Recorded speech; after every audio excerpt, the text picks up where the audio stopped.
Planeta Fútbol presenta a Carlos Antonio Vélez en Palabras Mayores.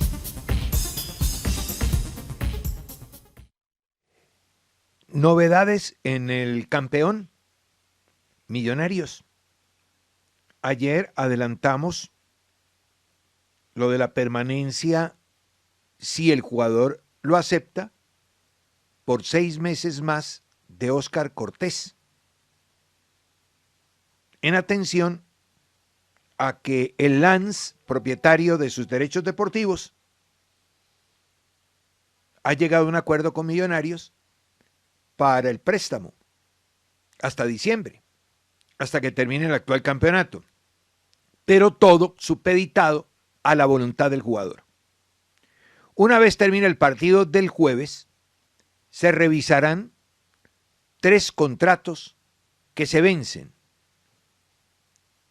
Y ayer, que circuló, bueno, por redes sociales circulan tantas cosas, y lo más grave es que medios tradicionales se pegan de las redes sociales en muchos casos para hacer legítimo algo que solamente es especulativo. Circuló, dizque un interés de River por Ginás. Tengo entendido que a Ginás desde hace rato le vienen manejando la posibilidad de irse al fútbol alemán. Incluso llegó un momento, hace un par de temporadas, en que lo tuvo casi todo hecho para marcharse a Colonia.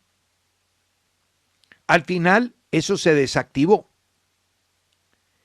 Ayer, como eso circuló por todas partes, hoy hace referencia al tema el diario Deportivo Le. Dice, los defensores del mercado.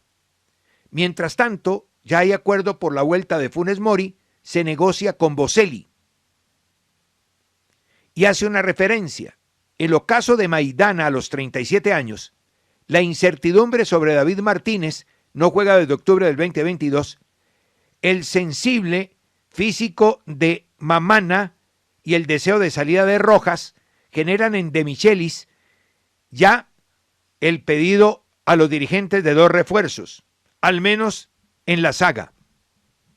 Uno de ellos está acordado, Ramiro Funes Mori, aunque la oficialización será luego del 30 de junio, cuando finalice su contrato con Al Nassr. El otro apuntado es el uruguayo Sebastián Boselli, campeón del mundo sub-20, por el que Defensor Sporting pide 6 millones de euros. Aquí abro paréntesis personal. Es el mejor jugador que tiene Uruguay. ¿Sí? Mejor que los Rodríguez y mejor que los goleadores y mejor que todos. Es un jugador de una categoría, difícilmente pierde duelos y es de verdad no solamente un peón, sino también un líder. ¿Cómo le parece? Cumple con ambas funciones, el de peón y el de líder. Cierro paréntesis. Y remata la nota de Olé. Y desde Colombia empezaron a mencionar a Andrés Llenas de Millonarios. O sea que esta referencia de Olé no es otra cosa sino el feedback de lo que se dice en redes en Colombia. Al respecto, ayer le pregunté a Gustavo Serpa, máximo accionista de Millonarios. Le escribí, ¿eso de Ginás es carreta? Y él me contestó, pues nadie ha hablado conmigo. O sea que es carreta. Nadie ha hablado con el señor Serpa, nadie ha hablado con Millonarios. Es una versión de redes sociales y algunos medios tradicionales que se pegan, lamentablemente, de las redes sociales. El objetivo siguiente es renovar a Vargas. Termina contrato en diciembre y no es fácil la operación. Millonarios ya empieza a trabajar en eso. Ayer lo vi, ayer fue titular. Perdieron ante Panamá 2-1.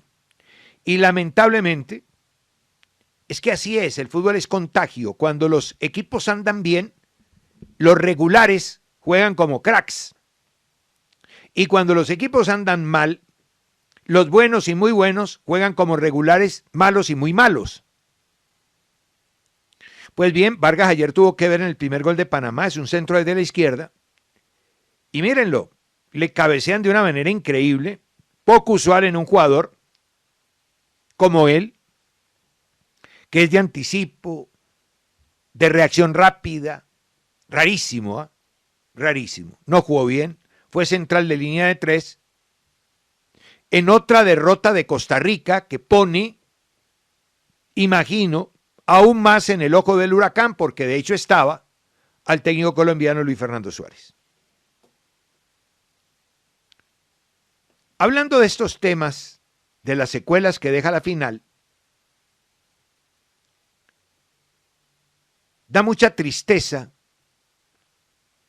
que se dé calificativo de héroe a un pelado al que lo mandan a hacer una cosa incorrecta, algo indebido.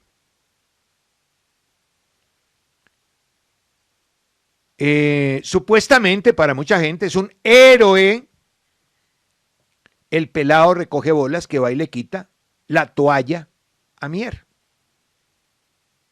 Eso es como los que roban banderas en las tribunas, o trapos que llaman.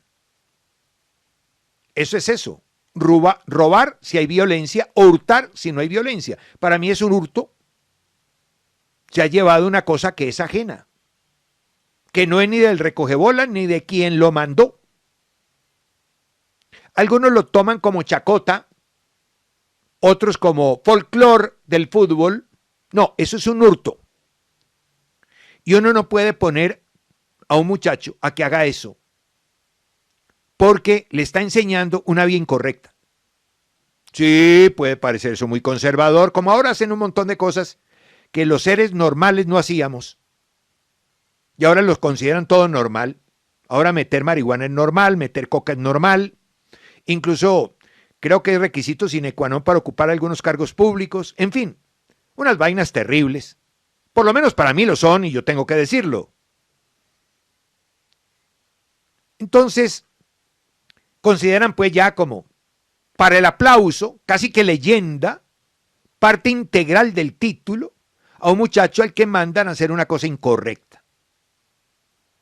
Más bien, no se le da el valor. Hoy lo leí en El Tiempo y me alegró mucho. Jorge Orlando Asensio, muy buen periodista, le hace una entrevista a gente que trabaja en función del fútbol y que prepara, por ejemplo, a los arqueros de Millonarios, un analista de rendimiento que tiene un valor notable en el fútbol de hoy, y dudo que Nacional lo tenga operativo. Hace un trabajo con Alejandro Correales y César Castro, que son realmente los importantes a la hora de las ABP y de las soluciones que se le pueden dar a un arquero para que enfrente los problemas. Eso sí me parece más importante, en vez de estar torciendo una realidad y convirtiendo en héroe a quien no lo es, y dando una información equivocada y llevando a un pelao a que haga algo irregular. Esto de Correales y Castro, hoy en El Tiempo, es simplemente el aupar a quienes verdaderamente hacen un trabajo. Esos son los que dan la información, los que analizan al rival, los que saben cuál es el comportamiento, etc. Y yo del tema puedo hablar con alguna propiedad porque, pues hombre, yo hice con el profesor Krikor Atarian, que es miembro del grupo de estudios técnicos de la Conmebol y del grupo de analistas de rendimiento de la FIFA. En su momento fue analista de rendimiento de la selección uruguaya. Hice el curso de analista de rendimiento en Conmebol. Lo hice en junio del 21. O sea que tengo pues más o menos algún conocimiento del tema. Y sé lo importante que es eso. Para mucha gente, eso nada es carreta. El fútbol son 11 contra 11, es una pelota que corre ahí, nada más. Pues sí, ¿qué hacemos? El zorro, cuando mira las uvas y no las alcanza, dice que están verdes. Hoy es fundamental en el análisis de rendimiento. En el módulo 4 de ese curso que él nos dictó y que él dicta porque todavía lo dicta, por si a alguien le interesa en Conmebol, el módulo 4 trabaja sobre análisis de rivales. sobre el detectar patrones, comportamientos recurrentes, porque el fútbol está lleno de órdenes y desórdenes, dice. Repeticiones de comportamientos individuales y colectivos que arman unos patrones, los famosos patrones de comportamiento. Y ahí se aumentan las posibilidades, si uno los analiza, los detecta, de realizar un estudio para neutralizar los puntos fuertes individuales y colectivos del rival e incluso aprovechar los puntos débiles. Entonces, cuando uno tiene detectados los patrones de comportamiento, en el aspecto físico, en el aspecto técnico, en el aspecto táctico, en el aspecto mental, pues obviamente puede armar una estructura que el técnico va a conocer y los jugadores también. Porque la función de un analista de rendimiento es esa.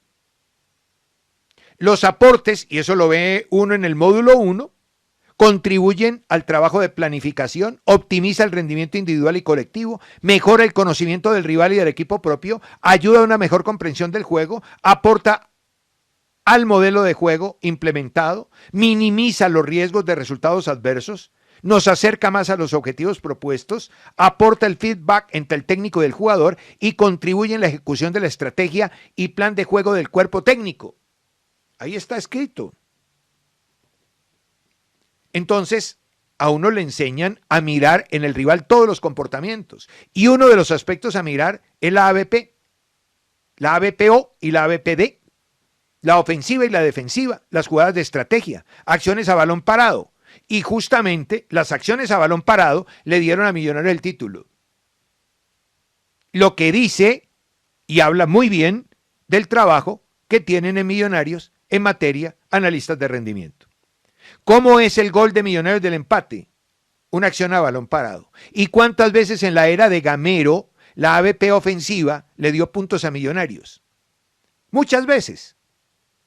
Segunda jugada, rebote, manejo de zona 14, incluso acciones preparadas, directas, elaboradas, entrenadas y automatizadas. Y en los lanzamientos desde el punto penal la información que se le da al arquero es fundamental. Y yo sí creo, cualquier cosa creo, menos que un arquero va a tener la información en una toalla. Entonces hay que robarle la toalla. Además, Mier, si la tenía en la toalla está loco. Porque qué tal, con eso se limpia el sudor y el agua puede diluir la tinta o la lluvia. No, hay muestra hoy en el Tiempo, Correales en el Termo, que lleva una información y no siempre hay que llevarla, muchos la llevan en la cabeza. Entonces ahí nacen esas leyendas callejeras del robatoallas. ¿Qué es eso? Un hurto, hurtarse una cosa, llevarse una cosa ajena.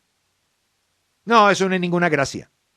Gracia, la de Correales y Castro. Gracia, la de los analistas de rendimiento. Y yo sí tengo muy claro, y lo he conversado con la gente nacional. Yo no conozco los analistas de rendimiento de Nacional. Deben ser muy buenos. Deben ser excelentes, seguramente. Muy estudiados y todo. Pero yo no sé si haya una comunicación, porque muchas veces el analista es bueno, pero el técnico no le para bolas. O es del corte antiguo, que le importa un cieso, que le entreguen una información online, o pre o post, de un rival, o del rendimiento propio. Al final termina haciendo lo que le dé la gana. De eso hay. Y los clubes gastan fortunas en un montón de asistentes a los cuales los técnicos no les paran bolas. No, ahí tiene que haber una labor de equipo, como la misma que exigen los técnicos de los jugadores en la cancha. Yo noto que Millonarios tiene mejor información, que Montero, con todo y sus dificultades, y para mí menos que Mier. Y no estoy haciendo cuentas de lo de Barrera, porque lo de Barrera no necesita pues ningún estudio, ¿no? Ningún análisis de rendimiento, eso es un arquero, eso es un regalo del atacante al arquero. No, estamos hablando de los que él paró. Tenía más información Montero que Mier, o mejor información. No sé si cantidad o calidad de la información. Yo noto que en Nacional hay unos vacíos de autoridad, se vio en el caso de los cambios, hay unos vacíos de información, se nota en eso, de si el analista es bueno. Y si es bueno, ¿por qué no le paran bolas? Y si le paran bolas. y un vacío en idea y estrategia. Porque la táctica al fin y al cabo la aplican los jugadores en la cancha. La estrategia es un diseño de parte del técnico desde la idea de juego que quiera profesar o que profese. Yo ahí noto que hay muchos vacíos. Sin embargo, Autori va a seguir. Yo ayer pregunté en Nacional varias cosas. Y a mí me gusta preguntar por escrito para que quede testimonio. Yo ayer pregunté en Nacional si realmente lo que estaban diciendo de peleas en el vestuario era cierto. Y la respuesta es falso. No hubo una sola pelea. Silencio y tristeza profunda. Segunda pregunta, lo de los cambios. Y la respuesta fue, lo de los cambios lo van a hablar, aún no se ha hecho. En tercer lugar, pregunté cuándo iban a ayudar, si era posible, a que este señor Barrera madurara. Y la respuesta pues fue muy lacónica en el sentido de que Harlan es un profesional y Nacional desde hace rato está viendo que con Harlan no puede continuar y están buscando el equipo. Y por último pregunté por Autori y me dicen que tiene todo el respaldo del club.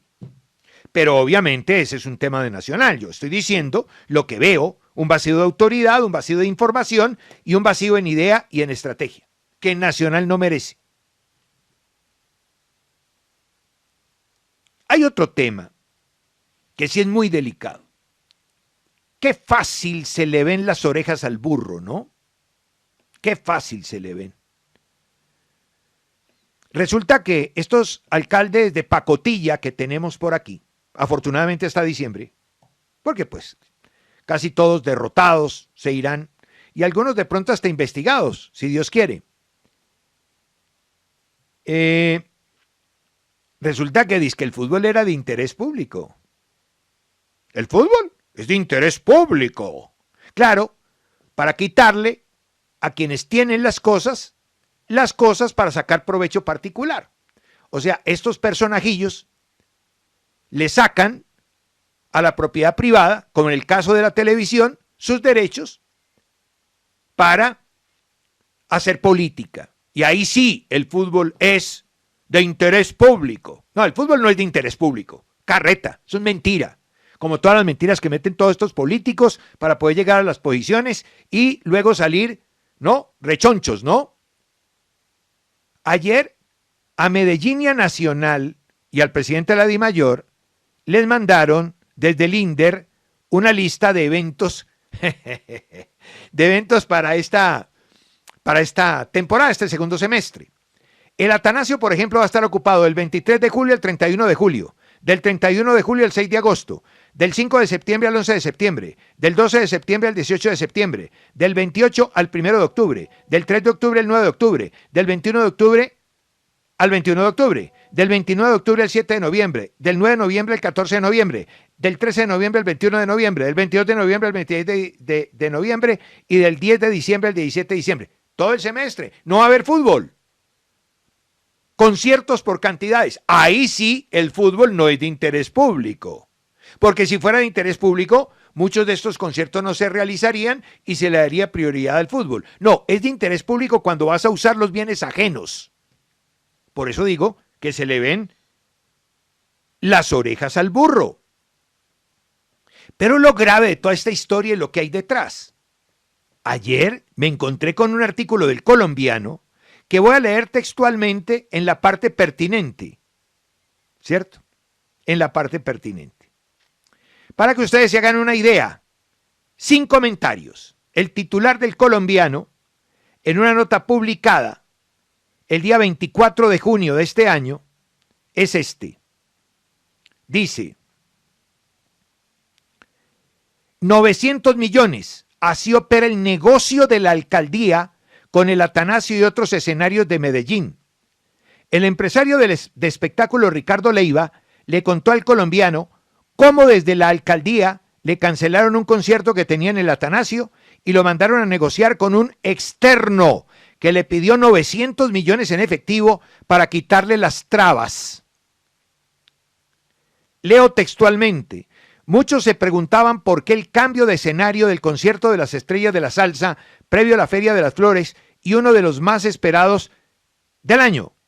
Se fue del estadio de Medellín para el de Envigado y pasó a ser un espectáculo de 40.000 personas a uno que solo podían verlo 20.000.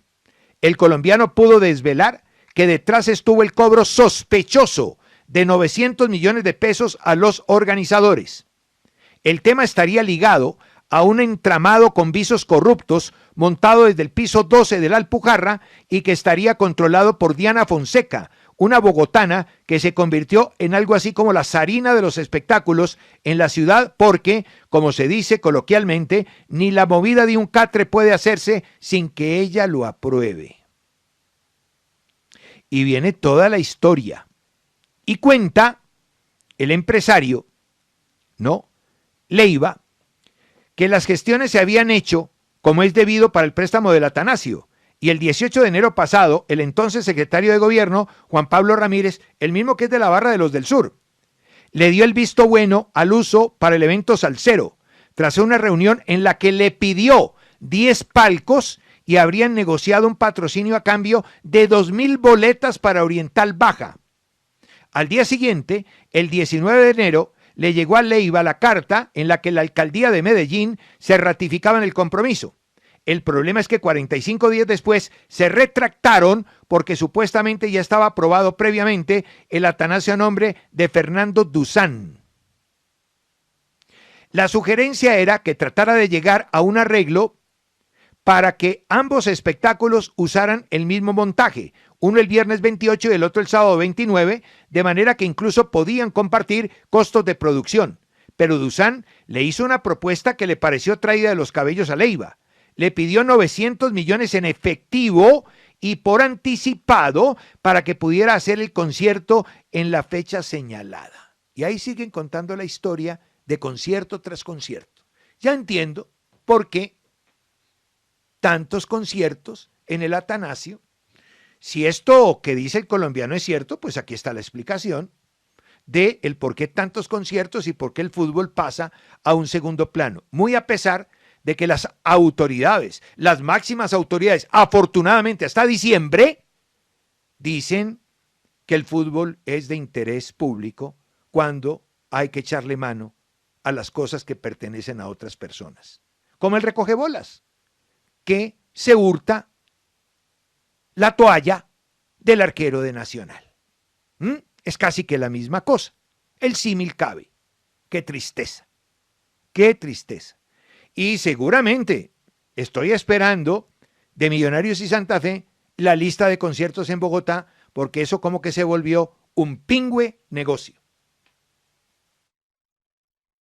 Planeta Fútbol presentó a Carlos Antonio Vélez en Palabras Mayores.